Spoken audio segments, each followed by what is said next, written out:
Hello folks, welcome to western music classes. मेरा नाम है शरद तिवारी। आज का लेसन है म्यूज़िक थ्योरी एंड ये पहला लेसन है म्यूज़िक थ्योरी का। और आज हम बात करेंगे स्टैव, ट्रिपल क्लेफ और note values and writing high and low notes के बारे में। म्यूज़िक थ्योरी क्यों इम्पॉर्टेंट है ये समझना ज़रूरी है। जो म्यूज़िक थ्योरी का बेस कॉन्सेप्ट है वेस्टर्न म्यूज़िक का, it's all about writing music and reading.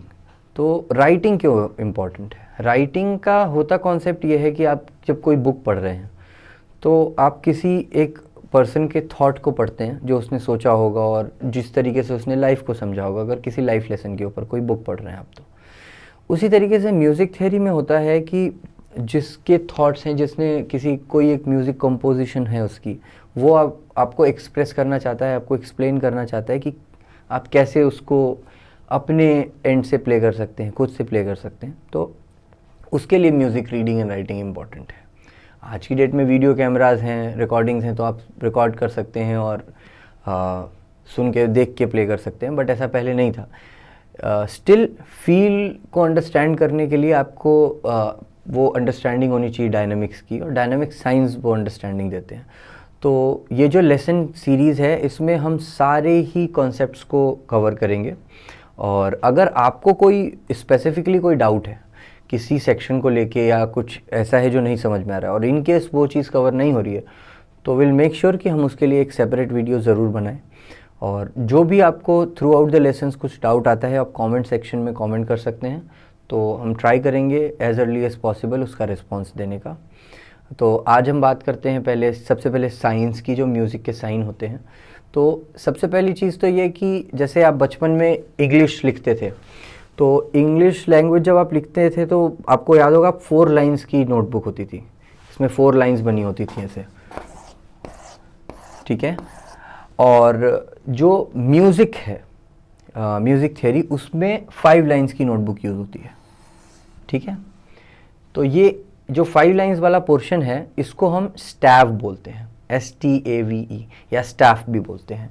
तो इसीलिए इसको स्टैव नोटेशन बोलते हैं। और इस पोर्शन को स्टैव बोलते हैं। और ये स्टैव लाइन्स हो गई, ठीक है। 5 लाइन्स होती हैं।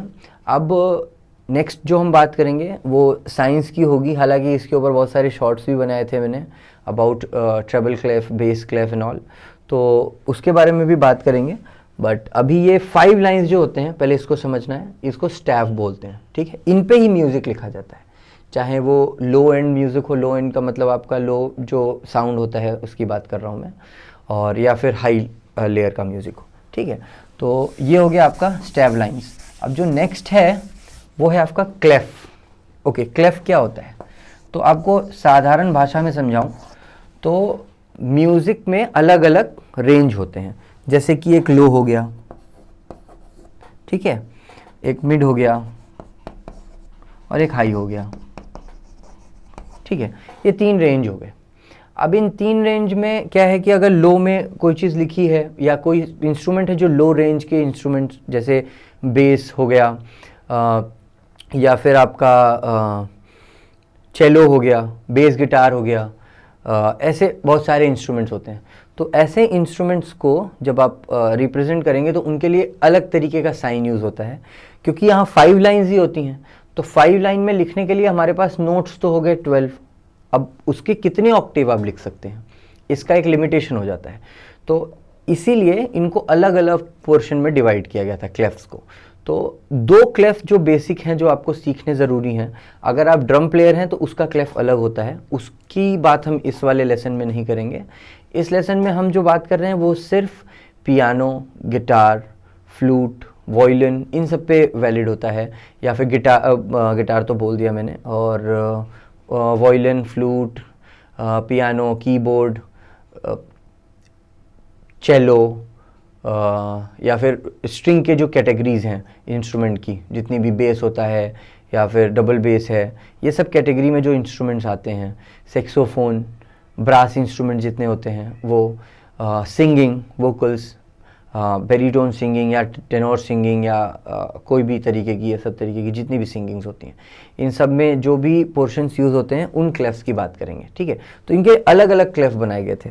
तो एक साइन बहुत कॉमन है जो आप लोगों ने देखा होगा, वो ये है, ये साइन आप लोगों ने देखा होगा और कुछ लोगों को पता भी नहीं है इसका यूज़ क्या है। ये एक्चुअली में ट्रेबल क्लेफ है, इसका नाम है ट्रेबल क्लेफ। अब ट्रेबल से अगर आप थोड़ा भी म्यूज़िक समझते हैं तो आप समझ रहे होंगे इस बात का मतलब। ट्रेबल जैसे आप पहले स्पीकर्स देखा होगा आपने, तो उसमें ट्रेबल बेस करके 2 थ्रॉटल्स आते थे, तो उनको आप इंक्रीज़ करते थे तो एक झनक जिसको बोलते हैं ट्रेबल को, वो बढ़ती थी। तो ये ट्रेबल क्लेफ जो है ये ट्रेबल इंस्ट्रूमेंट्स को रिप्रेजेंट करता है। तो इसमें इसकी कैटेगरी में कई सारे इंस्ट्रूमेंट्स आते हैं, जैसे कि गिटार, ठीक है, और फिर आ गया पियानो। ये पियानो के राइट हैंड को रिप्रेजेंट करता है, इसलिए मैं मिडिल सी के आगे के पोर्शन को। या फिर वायलिन, और फिर हो गया आपका फ्लूट, और फिर फ्लूट के अलावा और भी बहुत सारे इंस्ट्रूमेंट जो भी ट्रेबल रेंज में आते हो, वो सारे इंस्ट्रूमेंट्स को ये साइन रिप्रेजेंट करता है। मतलब कि ये साइन जब बना होगा तो आप इस पे लिखे हुए जो भी नोट्स हैं वो आप उन इंस्ट्रूमेंट्स पे प्ले कर सकते हैं। और जो इसके बाद दूसरा साइन है वो कुछ ऐसा दिखता है। आपने ये साइन नहीं देखा होगा, दिस इज कॉल्ड बेस क्लेफ। अब बात करते हैं ये स्पीकर्स की, जिसमें वो बेस होता था, तो धमक होती है, जो लो साउंड होते हैं, लो फ्रीक्वेंसीज होती हैं, ये उनके लिए यूज़ होता है। जैसे कि बेस गिटार हो गया, या फिर राइट हैंड हो गया पियानो का, सॉरी लेफ्ट हैंड हो गया पियानो का, ठीक है। अगर आप पियानो प्लेयर हैं तो आपने कभी ना कभी अगर शीट देखी होगी तो ये ज़रूर देखा होगा, नीचे जो लाइन होती है उस पर बेस क्लेफ होता है, ऊपर वाली लाइन पे ट्रिपल क्लेफ होता है। बिकॉज नीचे लाइन बेस क्लेफ बनाने का रीज़न ये क्योंकि लो वाला आपका पोर्शन है वो। अभी मैं लो राइटिंग हाई और लो नोट्स जब बताऊंगा तब आपको ये कॉन्सेप्ट समझ आएगा, ठीक है। तो ये हो गया बेस क्लेफ और ये हो गया ट्रिपल क्लेफ। अब हम आगे बात करते हैं अबाउट द नोट्स, जो नोट्स क्या क्या होते हैं म्यूज़िक में, किस किस तरीके के दिखते हैं, ठीक है। नोट एंड देयर वैल्यूज़ के बारे में बात करेंगे। चलो चॉक चेंज कर लेता हूँ, वाइट कलर से लिखते हैं अब ये, ओके। सो हमने बात करी ट्रिपल क्लेफ और बेस क्लेफ के बारे में। अब हम बात करेंगे नोट एंड देयर वैल्यूज़। तो जो लेवल 1 पे आपको जो नोट्स पता होने चाहिए वो ये हैं। सबसे पहला होता है होल नोट, ठीक है। ये इसी तरीके का दिखता है, और इससे मतलब क्या है, कॉन्सेप्ट क्या है, कहाँ यूज़ करेंगे, कैसे करेंगे, ये सब आपको इसी लेसन में समझ में आएगा, इसी सीक्वेंस में। इसको बोलते हैं होल नोट, ठीक है। अच्छा, इसका एक और नाम है, अच्छा मैंने गलत लिख दिया क्या, ओह सॉरी, होल नोट, ठीक है। इसका एक और नाम है, इसको बोलते हैं सेमी ब्रीव, ओके। सो सेमी ब्रीव है ये 4 काउंट्स का होता है। अब 4 काउंट्स का मतलब क्या है, ये रेफरेंस में आता है, मतलब कि जैसे टाइम सिग्नेचर के ऊपर डिपेंड करता है कि उसको कितने काउंट्स मिलेंगे, लेकिन आप इसको एक जनरल अंडरस्टैंडिंग में 4 काउंट्स ही समझिए, क्योंकि कुछ कुछ जगह पे ये 4 काउंट्स नहीं होगा, ये 2 काउंट्स होगा, लेकिन उसका मेट्रोनॉम बहुत स्लो हो जाता है, तो 4 काउंट्स में ही आप काउंट करेंगे उसको। ये बस आप एक सिंपल थियरी में समझे। उसके बाद फिर एक दूसरा नोट आता है जो वैसा ही नोट हेड होता है, इसको नोट हेड बोलते हैं, ठीक है। अब ये दूसरा नोट हेड आया, लेकिन इसमें एक स्टेम ऐड हो जाता है यहाँ पे। जैसे ये स्टेम ऐड होता है, ये हो जाता है हाफ नोट, ठीक है। ये हो जाता है हाफ नोट। इसका भी एक और नाम है, इटालियन नाम है इसका, मिनिम, ठीक है। और ये होता है 2 काउंट्स का। अब आप ये समझो कि ये उसी मल्टीपल में चल रहा है, जैसे होल, हाफ, क्वार्टर एंड वो जो मल्टीपल होता है हमारा, उसी हिसाब से चल रहा है, आधी आधी वैल्यू कम हो रही है। इसके बाद जो नेक्स्ट नोट है वो भी नोट हेड के साथ होता है और स्टेम के साथ होता है, लेकिन उसमें ये जो नोट हेड है ये कलर्ड हो जाता है, ठीक है। तो ये हो गया आपका क्वार्टर नोट,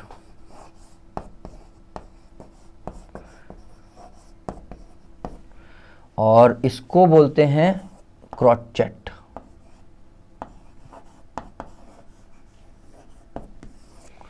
ठीक है। अब जो चौथा नोट है, जो आपने यूजुअली बहुत देखा होगा कॉमनली, मतलब कार्टून मूवीज़ वगैरह आती हैं जितनी भी, उसमें वो जब गाते हैं कार्टून्स तो वो निकलते हैं नोटेशंस रिप्रेजेंटेशन के लिए। तो वो नोट जो है वो ये वाला है। ये जैसे हो गया, ये कलर्ड हो गया। तो अभी क्या था, पहले स्टेम नहीं था, फिर स्टेम आ गया ब्लैंक नोट हेड पे, फिर कलर्ड नोट हेड और स्टेम आ गया। अब कलर्ड नोट हेड, स्टेम और इसके साथ एक फ्लैग ऐड हो जाएगा। ठीक, तो ये हो गया आपका 8th नोट। 8th नोट हो गया ये, और इसको हम लोग क्वेवर बोलते हैं इटालियन में। तो हो सकता है आप अगर कोई ऐसा लेसन देखें जिसमें जो यूरोपियन कल्चर को रिप्रेजेंट कर रहा हो, जो टीचर हो यूरोपियन हो, तो आपको यूजुअली ये नाम लेता हुआ दिखाई देगा। और ये जो है ये अमेरिकन नेम्स हैं। तो जब अमेरिकन कोई टीचर का आप लेसन देखेंगे तो हो सकता है वो ये ये नेम यूज़ कर रहा हो। ठीक है। तो और जितने भी यूरोपियन होते हैं वो सेमी ब्रीव, क्वेवर, क्रॉचेट, मिनिम ये नाम यूज़ करते हैं। ठीक है। तो ये 4 नोट हो गए, जो चार टाइप के नोट हैं जो आपको यूज़ करना ज़रूरी है। अब जो ये क्वार्टर नोट था, ये 1 बीट का होता है, मतलब सॉरी 1 काउंट का, और ये जो 8th है ये 1.5 काउंट का होता है, सॉरी हाफ काउंट का होता है। तो अगर आपको स्क्रीनशॉट लेना है तो आप वीडियो पॉज करके इसका स्क्रीनशॉट ले लीजिए, तो फिर मैं इसके आगे के पार्ट आपको बताता हूँ। ओके, सो अब हम बात करेंगे मिडिल सी के बारे में। ठीक है।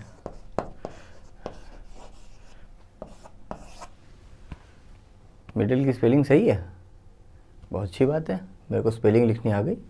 अच्छा, तो मिडिल सी नोट जो है वो वैसा ही है जैसा और सारे नोट्स होते हैं, लेकिन बस इसमें क्या होता है, इसको हम मिडिल सी कह के क्यों रिप्रेजेंट करते हैं, इसका रीज़न ये है कि जितने पियानो इंस्ट्रूमेंट्स होते हैं, मोस्टली सारे पियानो इंस्ट्रूमेंट्स में ये बिल्कुल सेंटर में आने वाला नोट होता है। ठीक है। और इसी के रेफरेंस में हम यूजुअली शीट म्यूज़िक को देखते हैं और समझते हैं। तो जैसे हम बात करें, यहाँ पे ये 5 लाइंस हैं शीट की, स्टैफ की, तो ये हो गया 5 लाइंस। अब अगर ये ट्रेबल क्लेफ है, सपोज करते हैं, तो कहाँ मिडिल सी आएगा ये तो मैं अभी बताऊंगा, लेकिन उसके पहले ये समझना आपको ज़रूरी है कि ये जो लाइंस और स्पेसेस हैं इन्हीं में नोट्स आते हैं। ठीक है। तो जैसे ये लाइन हो गया, इस पर एक नोट आ जाएगा, स्पेस में नोट आ जाएगा, और ऐसे ही इसमें कई सारे नोट आते हैं, जैसे 1 2 3 4 5 6 7 8 9। तो इतने पूरे पोर्शन में 9 नोट्स लिख सकते हैं हम। ठीक है। और एक और चीज़, ये इस सीक्वेंस में कभी भी आपका शार्प फ्लैट काउंट नहीं होता, इसमें हम हमेशा नेचुरल नोट में काउंट करते हैं। ठीक है। तो आप ये मत समझिएगा साइकिल ऑफ नोट्स में 12 नोट होते हैं, हालांकि मैं साइकिल ऑफ नोट्स अभी बताऊंगा और उसके बाद आपको वो चीज़ें क्लियर होंगी। तो नोटेशंस इस पे लिखे जाते हैं और 9 नोट्स टोटल हम इसमें पोर्शन में लिख सकते हैं। लेकिन जो मिडिल सी वाला नोट होता है वो यहाँ आता है, यहाँ पे एक अलग से सेपरेट लाइन बनी होती है और उसके ऊपर नोट आता है। जैसे मैंने होल नोट बताया था आपको, वैसे मैंने होल नोट बनाया। ये है सी नोट और यही है मिडिल सी। अब इसी के रेफरेंस में हम नोट्स को लिखते हैं। जैसे मैं बताना चाह रहा था आपको, 2 इन्फॉर्मेशन सबसे इंपॉर्टेंट होती है, एक तो क्या प्ले करना है, दूसरा कितनी देर प्ले करना है। आप सपोज कर रहे हैं आपको कुछ प्ले करना है, तो होता क्या है म्यूज़िक में कि शीट म्यूज़िक में ये सबसे इम्पॉर्टेंट फैक्टर है कि 2 चीज़ें आपको पता होनी चाहिए म्यूज़िक प्ले करने के लिए। एक तो क्या प्ले करना है, मतलब कौन सा की प्ले करना है, कौन सा नोट प्ले करना है, और कितनी देर के लिए प्ले करना है। अब ये 2 इन्फॉर्मेशंस, पहली इन्फॉर्मेशन तो हो गई कि किस प्लेसमेंट में नोट आ रहा है, उससे पता चलेगा कि कौन सा नोट आप प्ले करेंगे। और कौन सा नोट आ रहा है, जैसे मैंने 4 नोट बताए थे अभी इसके पहले, whole note, half note, quarter note, 8th note, तो उसमें से कौन सा नोट आ रहा है, इस पे डिपेंड करता है कि उसको कितनी देर के लिए सस्टेन करना है नोट को या प्ले करना है। हाँ, तो ये मिडिल सी नोट जो है ये नीचे एक छोटी स्लीपिंग लाइन बनती है जैसा ये है, और ये लाइन जो है इसको लेजर लाइन बोलते हैं। ठीक है, लेजर लाइन बोलते हैं इसको। और इस पे नीचे नोट्स और हम लिख सकते हैं, और भी लेजर लाइंस बना के हम नोट लिख सकते हैं, चाहे तो और नीचे नोट को लेके जा सकते हैं। और जब बेस क्लेफ होगा, अगर सपोज करते हैं बेस क्लेफ बना देते हैं, ये आ गया आपका बेस क्लेफ। सपोज यही 5 लाइंस ही होती हैं। इस पे जो बेस क्लेफ आएगा तो उसका सर्कल यहाँ आएगा और ये ट्विस्ट होके यहाँ आएगा ऐसे। अब सपोज करते हैं बेस क्लेफ पे अगर मिडिल सी लिखना है तो मिडिल सी बेस क्लेफ पे यहाँ आता है, ऊपर की तरफ एक लाइन बनेगी और उस पे जो नोट आएगा वो होगा सी। ये हो गया मिडिल सी, ठीक है। तो मिडिल सी के रेफरेंस में आप चीज़ें आगे बढ़ा सकते हैं, और C3 भी बोलते हैं इसको, ठीक है। अब C3 जो है वो आप किसी ट्यूनर में चेक कर सकते हैं कि आपके इंस्ट्रूमेंट में कहाँ पे आता है। जैसे गिटार में 5th स्ट्रिंग 3rd फ्रेट पे आता है, और पियानो में तो ब्रांड नेम जो होगा इंस्ट्रूमेंट का उसके ठीक पहले लेटर के नीचे जो नोट आएगा वो मिडिल सी आता है। और कीबोर्ड में 1st ऑक्टेव 2nd ऑक्टेव छोड़ के जो सी आएगा वो C3 है, वही C1 C2 and then C3, उसको मिडिल सी बोलते हैं। तो ये हो गया मिडिल सी का कॉन्सेप्ट, ठीक है। और इसके रेफरेंस में हम आगे पीछे करते हैं। जैसे मिडिल सी से ऊपर का नोट जो होता है यूजुअली ट्रेबल क्लेफ में लिखा जाता है, और मिडिल सी से नीचे का जो नोट होता है वो बेस क्लेफ में लिखा जाता है। ये रेफरेंस है। अब अगर गिटार है तो उसमें ऐसा नहीं होगा कि मिडिल सी के नीचे का नोट लिखना है तो आप बेस क्लेफ में चले जाएंगे, ऐसा कुछ नहीं होगा। आप इसके नीचे ही लेजर लाइन बना के हम लोग इसको लिख सकते हैं, लेकिन उससे भी ज़्यादा डेप्थ में अगर नोट जा रहा है लो में, तब बेस क्लेफ यूज़ होता है, जो कि पियानो में यूज़ होता है राइट हैंड के लेफ्ट हैंड के पोर्शन के लिए, और राइट हैंड के पोर्शन के लिए ये वाला क्लेफ यूज़ होता है जो है आपका ट्रेबल क्लेफ। अब इसके बाद हम बात करेंगे नोटेशन की, कि कौन से लाइन पे कौन सा नोट होता है। अगर आप चाहें तो आप इसका स्क्रीनशॉट ले सकते हैं, फिर हम इसके आगे आपको नेक्स्ट पोर्शन बताते हैं। तो बोर्ड हो गया साफ। अब हम बात करते हैं लेवल नोट्स के बारे में। तो लेवल नोट्स, अब मैं पहले आपको ट्रेबल क्लेफ के नोट्स बताऊँगा। तो जैसे ये हो गई हमारी शीट,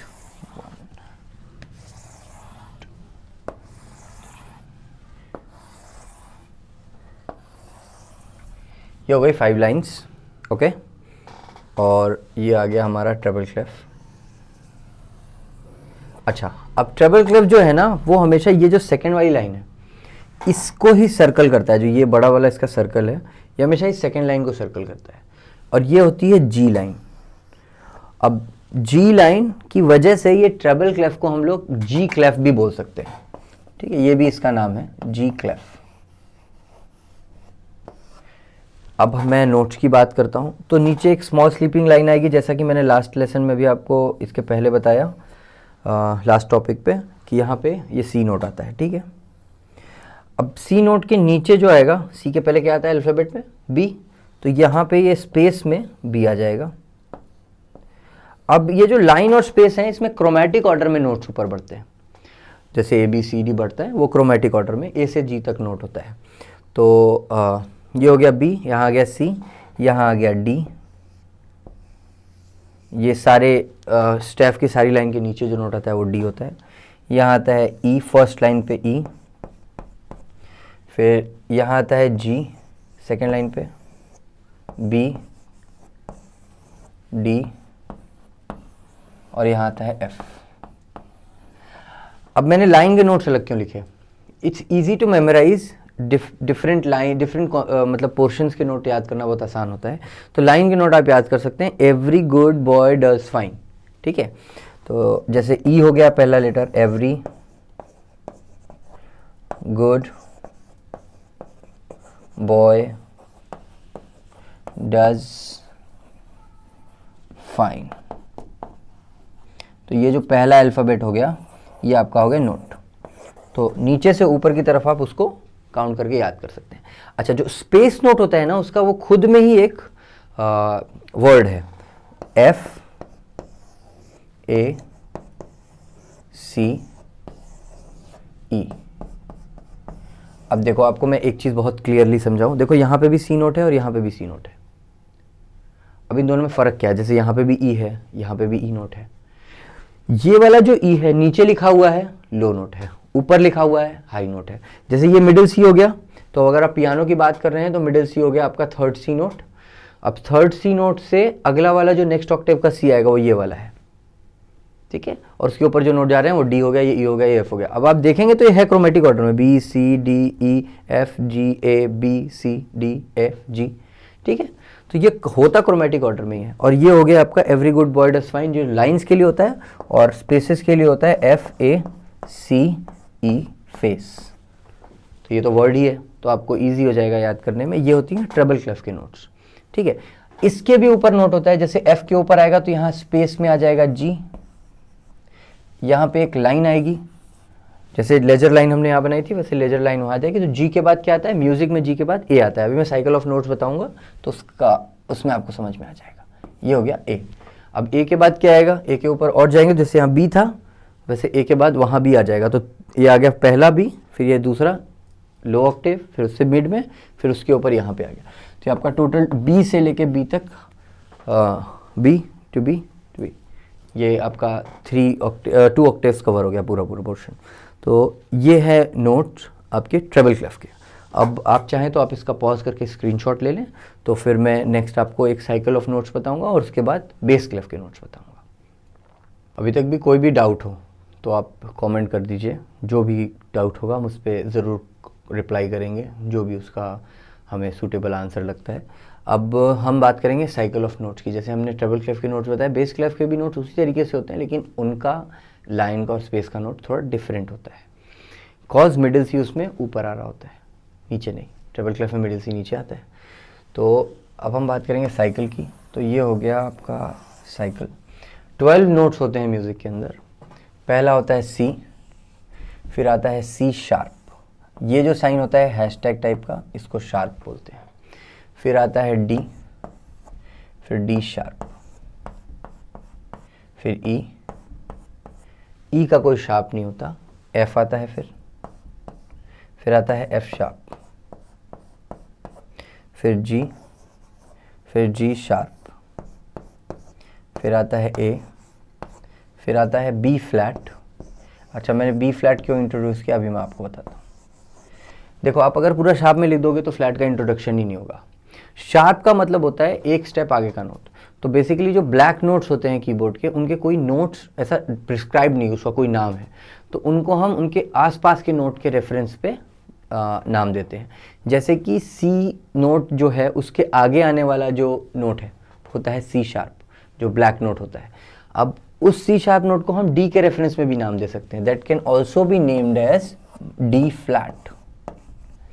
अभी सेम चीज इसके साथ है डी शार्प के साथ, this can also be E flat, this can also be G flat, this can also be A flat, and this can also be named as A sharp।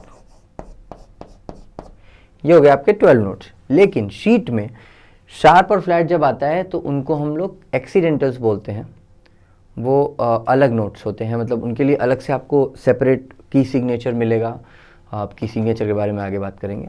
और sharp और flat का जैसे concept ये होता है कि अगर कोई स्केल है उसमें सर्टेन कोई एक note for a moment sharp हो गया तो उसके नोट के पहले शार्प साइन आ जाता है। वो मैं अभी दिखाऊंगा आपको एग्जांपल में, फर्दर लेसन्स में।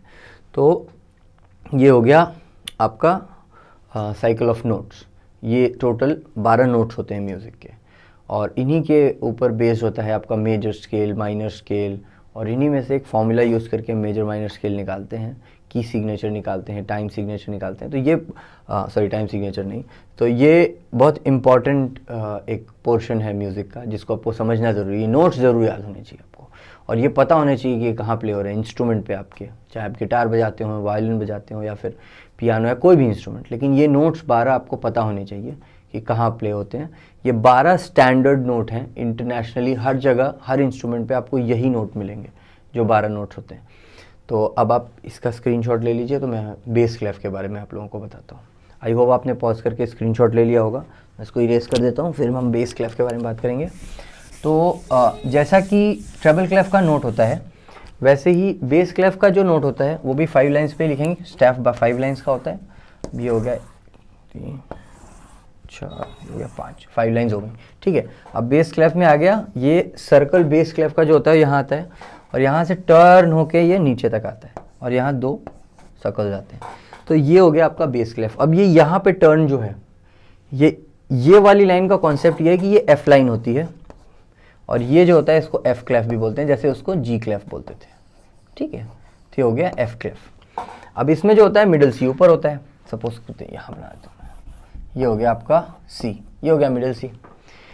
अब मैं इसके नोट्स आपको बताता हूँ। ये होता है गुड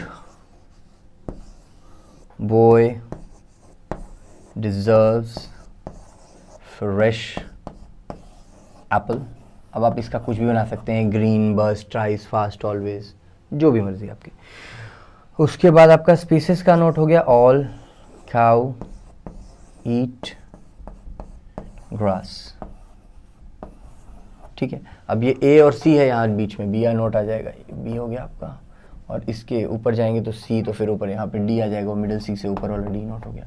अब नीचे आएंगे तो जी के पहले क्या आता है, जी के पहले आता है एफ, ये एफ आ गया। अब यहाँ एक लेजर लाइन बना देंगे, तो यहाँ हम एक नोट डाल सकते हैं, जैसे कि एफ के पहले क्या आता है, तो ये ई हो गया। फिर उसके पहले आएंगे तो ई से भी नीचे आ गया, तो डी हो गया यहाँ पे। ठीक है, और अगर यहाँ एक और लेजर लाइन बना दे तो यहाँ आप सी बना सकते हैं। ठीक है, तो ये ऐसे लेजर लाइंस काम करती हैं। तो बेस क्लेफ का जो लाइन नोट्स हो गया वो हो गया good boy deserves fresh Apple. जगह नहीं बची। ओके, ये हो गया लाइन नोट्स। और ऑल का ईट ग्रास, ऑल कार ईट गैस भी कर सकते हैं, अच्छा लगेगा। ऑल कार ईट गैस। हाँ, कुछ लोग इस पर कमेंट कर सकते हैं कि अब तो इलेक्ट्रिक कार आ रही है ना, फालतू कमेंट्स। ठीक है, तो मतलब बस इतना है कि नोट्स पता होने चाहिए। तो ये हो गए बेस क्लेफ के नोट। ठीक है, आप इसको स्क्रीनशॉट ले लीजिए, फिर हम नेक्स्ट टॉपिक के चलते हैं। तो अब हम बात करेंगे नोट की वैल्यूज़ की। जैसा हमने पहले बात समझाया था आपको, कौन से नोट की कितनी वैल्यू होती है, क्या काउंट का होता है। अब सपोज करते हैं जैसा वो 8th नोट था, तो 8th नोट ना ऐसा भी अपीयर होता है, जैसे एक हो गया ये और एक ये हो गया और फिर ये ऐसे, तो ये दोनों के फ्लैग अटैच हो गए आपस में।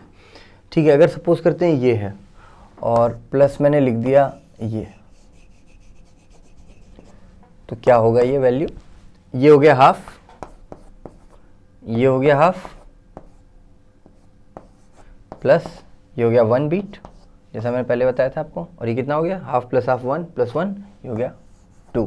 सपोज करते हैं ये आ गया होल नोट, प्लस अब हमने इसमें ऐड कर दिया सपोज मिनिम, और हमने इसमें ऐड कर दिया एक 8th नोट।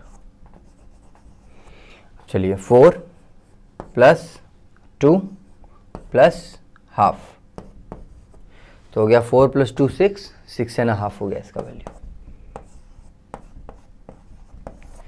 ठीक है, तो ऐसे नोट की वैल्यू आप कैलकुलेट करेंगे।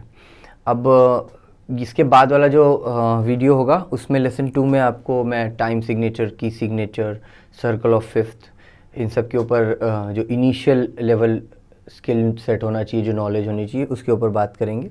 और ये लेसन्स ऐसे ही आगे बढ़ेंगे स्टेप बाय स्टेप, एक एक टॉपिक कवर करते हुए। तो जो नोट वैल्यूज़ वाला है उसके लिए मैंने एक शीट डाली हुई है डिस्क्रिप्शन में, जो आप चेक कर सकते हैं। तो उस शीट पे आप लोग वर्क करिए, जैसे कितना बीट का नोट है उसको प्लस करके एडिशन करके, और आप चाहें तो कमेंट में ही अपलोड कर सकते हैं स्क्रीनशॉट। और मैं ट्राई करूँगा कि मैं पर्सनली चेक करके उस पर कमेंट बैक करूँ। और इसके बाद हम बात करेंगे नोट्स कैसे रीड करते हैं शीट के ऊपर। तो अभी हम बात करेंगे ट्रेबल क्लेफ की। तो पहले स्टैब बना लेते हैं 5 लाइन्स का, 1 2 3 4 5। तो अभी हम बात कर रहे हैं ट्रेबल क्लेफ की। तो ये आ गया हमारा ट्रेबल क्लेफ, और फिर आ गया टाइम सिग्नेचर। टाइम सिग्नेचर के बारे में हम अभी अगले वीडियो में, अगले लेसन में बात करेंगे। तो अब जैसे ये है आपका शीट, अब इस पर मैं कुछ नोट्स बना देता हूँ, जैसे कि एक ये नोट हो गया, फिर एक ये नोट हो गया सपोज करते हैं, और एक यहाँ बना देता हूँ मैं। अब आप में से कुछ लोग कंफ्यूज हो रहे होंगे, ये ऑपोजिट है। देखो होता क्या है कि जो ये मिड लाइन है, इससे ऊपर के जो नोट होते हैं उस पे जो भी नोट लिखते हैं उसको हम नीचे की डायरेक्शन में स्टेम करते हैं, और नोट हेड का जो फेस होता है वो उस डायरेक्शन में होता है। जो नोट थर्ड लाइन के नीचे लिखे जाते हैं उनका फेस ट्रेबल क्लेफ की डायरेक्शन में होता है और स्टेम ऊपर जाता है। ये शीट पे स्टैव को कनेक्ट करने के लिए ऐसा करते हैं हम। थर्ड लाइन पे नीचे और ऊपर दोनों यूज़ कर सकते हैं। तो सपोज करते हैं एक थर्ड लाइन का ही नोट बना देते हैं, तो हम ऐसे भी कर सकते हैं और कैन भी ऐसा भी हो सकता है ये, ठीक है। तो ये हो गया आपका नोट। अब इसकी नोट की वैल्यू कैसे पता लगाएंगे, आइए हम बात करते हैं। तो ये हो गया आपका, अगर आप पिछला आपने स्क्रीनशॉट रखा हुआ है तो ये सारे क्वार्टर नोट्स हैं, तो ये सब 1 बीट के लिए प्ले होंगे। अब हम इनकी वैल्यू लिखते हैं। जैसे कि ये वाला नोट हो गया, अब ये नोट फर्स्ट लाइन पे है, तो आप अगर याद हो आपको तो मैंने बताया था लाइन नोट्स का, every good boy does fine, नीचे से ऊपर की तरफ। तो ये हो गया ई, एवरी, ये हो गया ई नोट। अब बात करते हैं ये सेकेंड लाइन पे है, सेकेंड लाइन होता है जी, गुड, तो ये हो गया जी। अब ये जो लाइन है ये फोर्थ है, तो नीचे से काउंट करेंगे, every good boy does, does starts with D, तो ये हो गया डी नोट। ये हो गया एवरी गुड बॉय, ये हो गया बी नोट, ठीक है। तो ये 4 नोट हो गए। अब जैसे यही नोट है, अब और भी कुछ नोट की एग्जांपल दे देता हूँ मैं आपको, और फिर इससे रिलेटेड मैंने एक वर्कशीट डाली हुई है, डिस्क्रिप्शन में उसका लिंक है, आप उसको जाके डाउनलोड करके आप उसको प्रैक्टिस कर सकते हैं नोटेशंस के लिए, या आपके पास अगर कोई शीट पड़ी हुई है तो आप उसके नोटेशंस लिख के ट्राई कर सकते हैं। ABCD जो नोट्स होते हैं अल्फ़ाबेट में, उसमें कोई फ़र्क नहीं पड़ता कि नोट की वैल्यू क्या है, 8th नोट हो या जो भी हो, उसके सिर्फ आपको नोट हेड को देखना है कि वो नोट हेड कहाँ पे है, और उसके हिसाब से आपको नोटेशंस निकालनी है, जो मैंने इसके पहले बताया था। तो उसमें इतना सोचना नहीं होता, सिर्फ नोट हेड की वैल्यू निकालिए। टाइमिंग के बारे में हम इसके बाद वाले लेसन में बात करेंगे। तो जैसे कुछ नोट्स में बना दे रहा हूँ, एक यहाँ आ गया, एक नोट आपका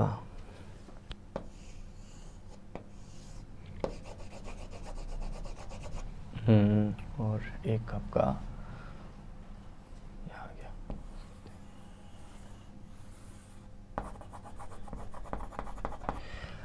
ये जैसे 3 नोट हो गए। अब ये जो पहला वाला है आपको याद होगा, स्पेसेस के लिए मदद होता है, FACE, फेस, तो ये हो गया F फर्स्ट स्पेस में है, ये हो गया फोर्थ स्पेस में, तो FACE, ये हो गया E, और ये हो गया सेकेंड स्पेस में, तो FA। तो इसी तरीके से आपको अल्फ़ाबेट नोट्स निकालने होंगे म्यूज़िक के। अब उस पर डिपेंड करता है कि वो नोट कितना ऊपर या नीचे लिखा हुआ है, तो कहाँ प्ले होगा, ये उस बात पे डिपेंड करता है। तो मैं इसी थियरी लेसन्स में ही आपको शीट के रेफरेंस में कीबोर्ड पे प्ले करके बताऊंगा, और ट्राई करूंगा कि गिटार पे भी आपको रिफ्रेक्टिव प्ले करके बताऊं कि रेफरेंस में कैसा प्ले होता है, कहाँ पे नोट हो तो कहाँ पे उसको प्ले करते हैं, किस पोजीशन में प्ले करेंगे, कैसे नोट को पोजीशंस करेंगे। और शीट म्यूज़िक में ही आपको कई सारे ऐसे साइंस मिलेंगे जिसमें लिखा हुआ है कि कौन सी स्ट्रिंग यूज़ होगी, कौन सा फ्रेट यूज़ होगा, इवन फिंगर नंबर्स भी दिए होते हैं इनिशियल लेसन्स में। तो अब ये हो गया अभी तक का लेसन। अब इस लेसन में कोई भी डाउट हो तो आप प्लीज़ कमेंट करिए, और हम ट्राई करेंगे जितना जल्दी हो सके उस पर रिप्लाई करने का। और अगर कुछ ऐसा कॉन्सेप्ट है जो आपको नहीं समझ में आया अभी म्यूज़िक थ्योरी में इस लेसन के अलावा भी, तो आप उसके बारे में भी कमेंट कर सकते हैं, हम ट्राई करेंगे उसके बारे में वीडियो बनाने का। आई होप ये लेक्चर आपको वैल्यू ऐड करेगा लाइफ में और म्यूज़िक सीखने में आपकी हेल्प करेगा। Thank you for watching, see you in the next lecture.